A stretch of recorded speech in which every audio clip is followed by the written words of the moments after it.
7 anggota tubuh kita yang wajib nempel ketika kita sujud dalam sholat. 7 diantaranya yakni 2 tapak kaki, 2 lutut, 2 tangan, dan 1 kening.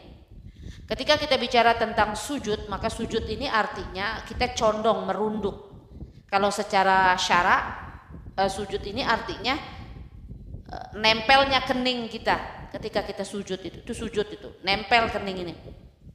Nah, 7 anggota tubuh tadi yang saya maksud tadi, yakni 2 kaki, 2 lutut, 2 tangan, 1 kening itu yang wajib nempel ketika kita sujud dalam sholat itu. Ada yang wajib ditutup dan wajib dibuka. Mulai dari bawah, kaki bagi seorang muslimah wajib ditutup, karena itu adalah aurat baik dalam sholat maupun di luar sholat, tidak pada laki-laki. Dan masalah nempel, wajib dia nempel, dia napak di tempat kita berdiri sholat itu. Tidak boleh jinjit-jinjit sekedar-kedar, nggak boleh, kecuali dalam keadaan ada uzur syar'i, mungkin dia tertusuk duri atau apa, nggak bisa napak sekali gitu, maka itu ada uzur syar'i itu, maka tidak masalah gitu. Tapi ini kita bicara tentang yang sehat gitu, maka mesti benar napak kakinya, nggak boleh setengah-setengah gitu. Pun begitu dengan lutut sama, tapi lutut ini laki-laki maupun perempuan wajib ditutup, karena itu adalah aurat baik dalam sholat maupun di luar sholat. Kedua tapak tangan pun wajib ditutup, artinya kedua tangan maksudnya nih wajib ditutup. Maka wanita pakai mukena mesti sampai ujung tangannya, tidak sah sholatnya kalau tangannya ini nanti terlihat gitu ya. Dan bagian kening inilah yang wajib dibuka.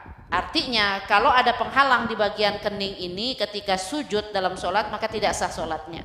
Jadi kalau bagi adik-adik yang safar mungkin di luar sana, lalu ketemu waktu sholat, kebetulan pakai cadarnya macam cadar saya pakai ini, cadar bandana begini kan tertutup ini, kalau diangkat juga agak susah, maka ganti pakai masker atau ganti pakai cadar tali agar bagian keningnya ini terbuka dan tidak ada penghalang ketika kita sujud. Nah, memaknai sujud ini betul-betul memang kita benar-benar sujud kepada Allah Subhanahu wa taala. Tidak ada niat sujud kepada yang lain-lain, tapi sujud kepada Allah Subhanahu wa taala. Saat itu kita sedang menyembah Allah Subhanahu wa taala. Jadi sujud kita benar-benar sujud kepada Allah gitu. Itu yang harus diperhatikan. Dan ketika kita sujud, benar-benar sujud kita itu tidak setengah-setengah, artinya asal-asal gitu, naruh-naruh gitu aja, kita nggak bisa.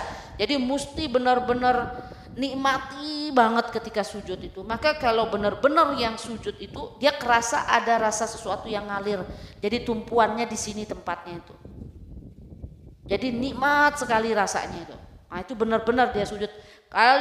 Bahkan kalau orang yang sholat di tanah ada kerikil-kerikil tuh, dia sampai nempel itu. Bentuk dia nempel bekas batu tadi, bekas kerikil tadi, itu benar-benar sujud. Dan perlu diingat, tidak sah sholat ketika tuh sujud itu di atas sesuatu yang bergerak. Saya kasih contoh, misalnya seorang wanita muslimah, begitu dia sujud lalu mukenahnya menghampar ke depan dan dia sujud di atas mukenahnya itu, maka tidak sah sholatnya, karena dia sujud di atas sesuatu yang bergerak mengikuti gerakan sholat. Maka pastikan kalau saudari-saudari muslimahku yang pakai mukenah atas bawah yang kepisah, ini hati-hati suka ke depan ini, atau pakai jilbab suka ke depan gitu.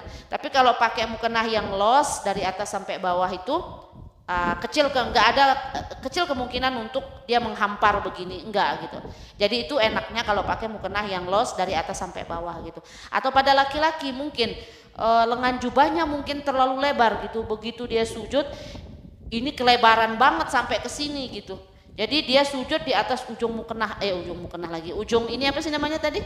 Ujung jubahnya itu, maka tidak sah. Karena dia juga sujud di atas sesuatu yang mengikuti gerakan sholatnya. Atau dia punya apa itu namanya itu surbannya, dia selempang begini, karena surban itu kan harus diletak di sini nih. Tapi ada macam selendang itu loh yang ditaruh di sini. Lalu begitu dia sujud, dia jatuh itu ke depan, dia sujud di atas itu, maka enggak sah sholatnya. Karena itu dia ikuti gerakan sholat gitu. Artinya dia sujud di atas sesuatu yang bergerak, mengikuti gerakan sholat. Nah, seperti itu ya. Dan itu yang harus perhatikan. Allahu a'lam bissawab. Barakallah.